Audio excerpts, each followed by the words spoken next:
My guest at this time is Hans von Spakovsky. He is the manager of the Election Law Reform Initiative at the Heritage Foundation.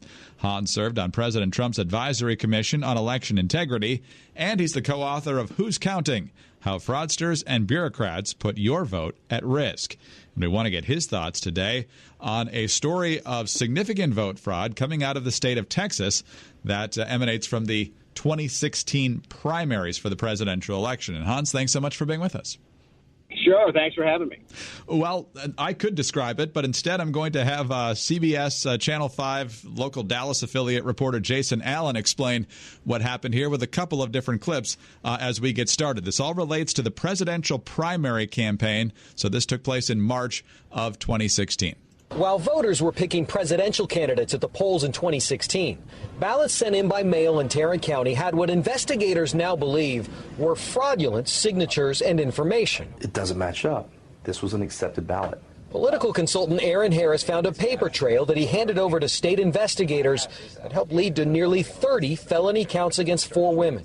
The women, including Letitia Sanchez and Letitia Tepichin, are accused of requesting ballots for elderly voters, forging signatures, filling those ballots out, and mailing them in. And here's what he said at the end of the report. The indictment shows that, at least in these cases, many of the ballots involved were for Democratic candidates. I talked to the Tarrant County Democratic Party chair tonight. She had met one of the women who was involved, but really didn't know the details of the case. And she also questioned the timing of these indictments just a few weeks before the November midterm elections. So we'll get to all of that in just a second. Hans, first of all, how significant is this allegation and the charges here? Well, it's very serious. It's a very serious charge. But what's interesting about this is typical of the way absentee ballots are stolen and fraudulently submitted. There have been many cases very similar to this in other parts of the country.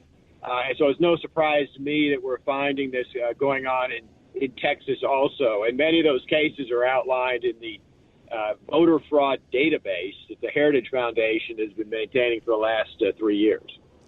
So how does this generally work? Some folks think that this is the tip of the iceberg, perhaps, for folks who deal with nursing home patients and perhaps might not have the wherewithal to know what's going on in politics, and so folks just vote for them. Some think it could be individual family members. Based on what we know in this case and what you know in your own database, what is happening and how often does it happen? Well, this was clearly an organized effort to steal the absentee ballots of individual voters, although we do know that it also happens sometimes with family members voting, particularly parents who have been incapacitated by age or otherwise. But look, this unfortunately happens too much. Some years ago, the Florida Department of Law Enforcement actually issued a report about numerous cases of absentee ballot fraud that had occurred in Florida. And they called absentee ballots the tool of choice of vote thieves. And just a couple of years ago, several individuals were convicted in Troy, New York, for engaging in similar activities, basically stealing the absentee ballots of voters. And they targeted a poor neighborhood. And one of the campaign consultants who was found guilty was asked, well, why did they target this particular neighborhood? And they said, well, these are individuals who are probably least likely to complain or notice that their absentee ballot has been voted by someone else. We're talking with Hans von Spakovsky of the Heritage Foundation. He's also a former Justice Department official, I might add, in addition to serving on the President's Advisory Commission on Election Integrity. One more clip from this Channel 5 report, Hans. This is, once again, Jason Allen with Aaron Harris, who found these irregularities. And Aaron Harris is explaining that there's a good chance, as you've been saying, that this happens a lot more than is actually prosecuted. Harris told us his own research has turned up many more people involved, but recognized the cases are difficult to prosecute. Just because they may have only been indicted on 1 or 10 or 16 counts doesn't mean they don't have 200 counts, but those are the only 16 that can be proven. What can you add to that? Oh, I think he's probably right. Going back again to the case I was talking about from just a couple of years ago, very similar in Troy, New York, one of the convicted vote fraudsters also said that this had been going on for years and was an accepted way of how things were done in that town. And I have no doubt similar things have been going on in Texas for quite a while. Texas, unfortunately, has a long history of voter fraud. And the key thing for people to notice here is that this wasn't detected by election officials.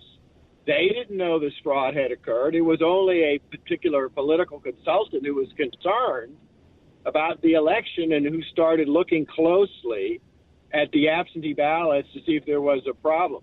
It should have been caught by election officials, but a key thing is it wasn't. Hans, the problem for some folks who try to study this is they just don't have a ton of verifiable data. Obviously, your database might be a great resource for them, but they look at this as closely as they can, and they find a few hundred, maybe a couple thousand verified cases of vote fraud, and they come to the conclusion, well, look, this is very unlikely to make the difference statewide and certainly nationally unless it's just a razor-thin election like Florida 2000 or something like that. But ultimately, even if it does happen, it's not happening enough to make a difference. What do you say? Well, what I would say to that is, yeah, our database has about 1,200 proven cases with convictions. But there are literally thousands of other cases, potential cases that I know about where the cases were never turned over to law enforcement for investigation, prosecution, or even when they were, prosecutors refused to pursue the cases. What that tells me is that the cases we know about are just the tip of the iceberg. Is there any way to put a number on how much this is happening? No, there isn't really.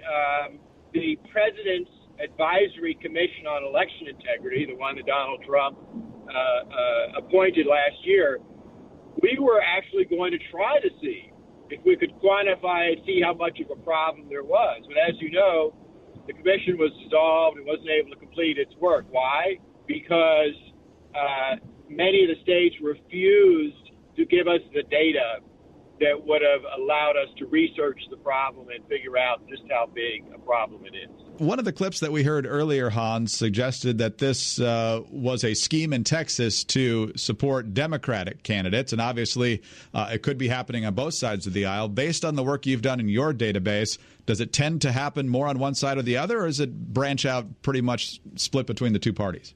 Well, our database does have cases where members of both political parties committed fraud. But I do have to say, unfortunately, that the majority of the cases seem to be those involving individuals who identify as Democrats.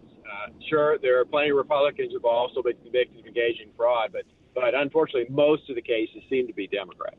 And often, it's not one party stealing votes from the other party. It also happens in primaries where candidates are running from the same party, but you have fraud where one candidate is trying to steal the election. Which appears to be the case in this situation, since it happened during the primary in 2016. Hans, let's talk solutions here in our last minute or two. What can be done about at least the threat, if not the reality, of absentee ballot voter fraud?